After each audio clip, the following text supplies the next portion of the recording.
Good morning, natural gas. It's Monday, May 25th, 2026. I'm Tim Beggins, president of Elk Trading Company, and this is the top news for natural gas.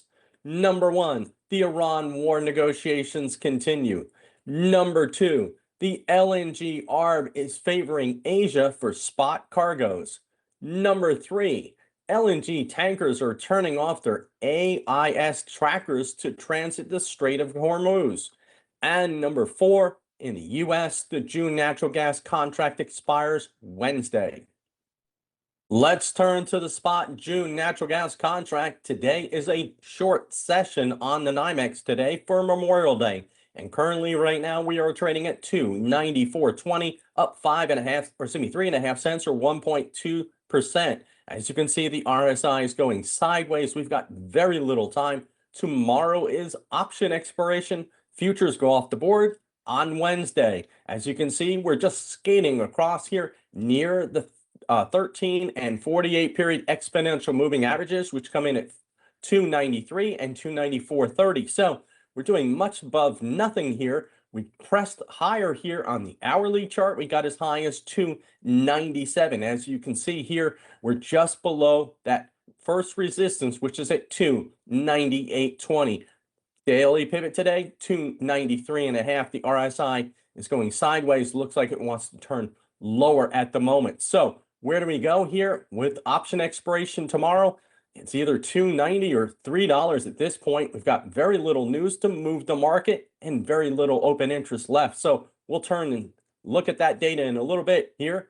Let's talk about what else is going on. And this is the TTF. This is the Tidal Transfer Facility, the European marker for natural gas. And it's actually down a little bit here, down 3.86%. And as you can see, the RSI is turning lower, which means the ARB for JKM, Japan Korea marker, is blowing up. This is the July versus July.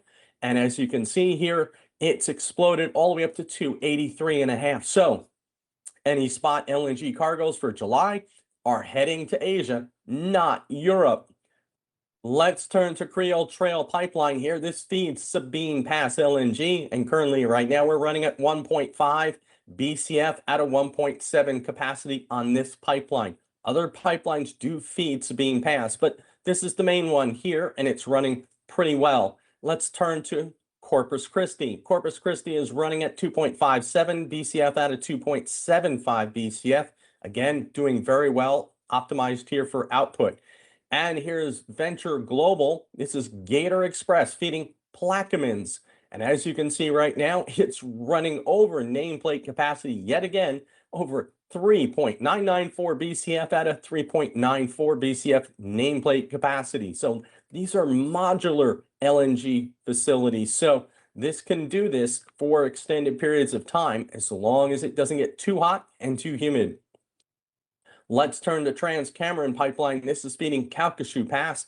And as you can see right now, it is running at 1.7 BCF out of 2.125 BCF total capacity. So there's some room here. Again, there was some dredging around this facility earlier on, so they may be also doing some maintenance at this time.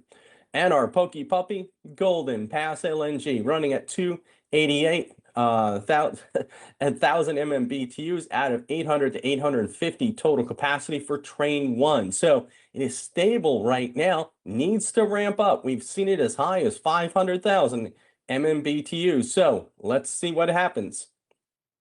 Here's the Strait of Hormuz. Nothing loading here at Ras Laffan, and the Strait is fairly quiet. But we are hearing news that LNG tankers, especially coming from the UAE, have been turning off their AIS trackers to transit the Strait of Hormuz and move on to markets in Asia. Let's turn to the US, the 8 to 14-day temperature outlook. Well, it's below normal for Texas all the way through the southeast, but above normal for the northwest. So this is unusual because this starts up for June 1st, the first week of June. And here it is below normal temperatures in the southeast despite the drought.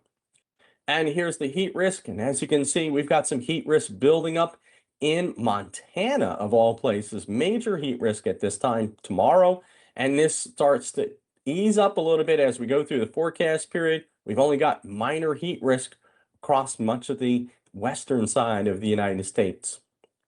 And let's turn to that temperature anomaly. And as you can see, this is June 1st. And you can see it's below normal for parts of the panhandle of Texas, Oklahoma, back up into Colorado and Kansas. So quite unusual for this early start of summer potential weather here. It's more warm up in the Pacific Northwest and the upper Midwest. Very strange conditions. Let's take a look at Europe, and this is June 1st here. And as you can see right now, it is fairly modest here. Some warmer temperatures in the Iberian Peninsula, Italy, all the way back over into Turkey. But overall, it's fairly modest going forward here into the first week of June. Warmer temperatures stay south of France at this point. How about European storage? Well, it's currently about 37% full. And as you can see, the net injections here are below the 5-year average. So we're slow to get gas into the ground. Why? Because the LNG arb is open to Asia, so they're not getting the spot cargoes they need to fill storage. Let's take a look at Asia, and this is where those LNG cargoes are going because it's warmer here for June 1st in the eastern provinces of China, the Koreas, and Japan. As we go through the forecast period here, it looks like it's starting to moderate a little bit, but overall, June 1st, warmer start. Let's turn back to the US for natural gas here for the June contract. This is the open interest on the CME, the NYMEX. And as you can see here, we've only got less than 16,000 open interest left for the June contract. Again, option expiration is tomorrow. Futures go off the board on Wednesday. So we're looking at very little liquidity coming into expiration. How about the open interest for the options? And as you can see here, I've highlighted the $3, $3.25, and $3.50 strikes because those are the highest open interest here in this area. Again, it's either $2.90, which would be right now open interest of only 7,283, or $3, which would be 21,000 open interest here for that $3 strike. What else is going on? Let's take a look at that Saharan air layer. This dust is coming off the desert in huge plumes. And as you can see here, we've got dust all the way from Africa back over to South America. The entire midsection of the lower Atlantic is going to be covered in some form of dust here from Sahara. And this is going to inhibit any hurricane development. Let's turn to the rig count, the Baker Hughes rig count. And as you can see right here, gas rigs in the United States down 3, but oil rigs up 10. Why? Because gas is low and oil is still doing fairly well, even though overnight we lost almost $5. And as you can see here, the rig count dropped in New Mexico, but ramped up in Texas, up 10. That's oil, that's Permian. And as you can see, Permian up 4, Eagle Ford up 2, Cana Woodford up 2 as well. Again, it doesn't add up to 10. I know there's some disparities here, but in general, people were looking to add rigs for oil and not natural gas.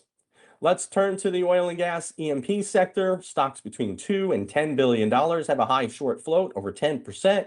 And as you can see, this is the 1-week performance because the equity markets are closed today. The only one really in the green is Crescent Energy, up 1.23% behind me. CNX down 2.16%.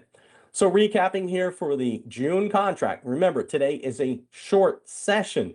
Things go off the board on Wednesday for futures, options tomorrow. Right now, we're currently trading at 294.5, up 3.8 cents or 1.31%. We're trying to decide, do we go off at 290? Do we go off at $3?